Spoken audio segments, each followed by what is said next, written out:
May nagtanong, "Mi, paano gamitin?" So mga Mi, ito yung tinutukoy niya ni Mommy Queen, silicone manual breast pump. Alam mo ba, Mi, na madali lang itong gamitin? Meron na rin ako nito nung electric breast pump, pero hindi talaga ako komportable, Mi, kasi marami ka pang huhugasan and masakit siya sa likod gamitin kasi hindi siya yung wearable na breast pump yung nabili ko. So I decided to buy this one kasi nag-research ako ng ganito, Mi, and napakadali lang niyang gamitin. So ituturo ko sa iyo, tamang-tama ito, magpa-pump ako. Kakaligo ko lang and magpa-pump ako. Ayan, nabulol na. So papakita ko sa iyo kung paano siya gamitin. Ganito lang, Mi.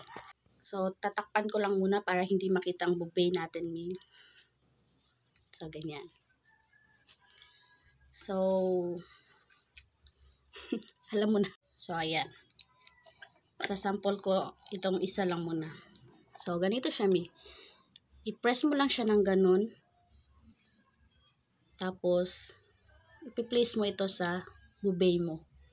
Okay? So ipi-place ko siya.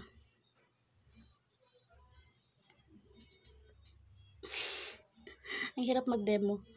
I-place ko na siya. And then ipupush ko siyang ganun. Tapos bibitawan ko. And then wala.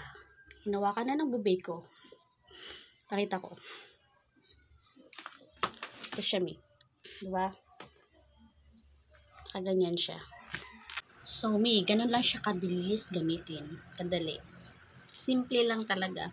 Hindi ka na mahirapan and sa paghuhugas din, hindi ka na mahirapan kasi isang hugasan lang, you know. And may takip din siya yan, Mi. Takip siya.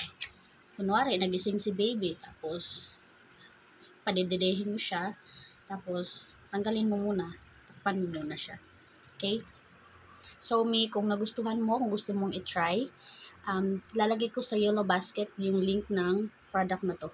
Mi, napakamura lang nito. It's worth trying. Nasabi ko sa'yo.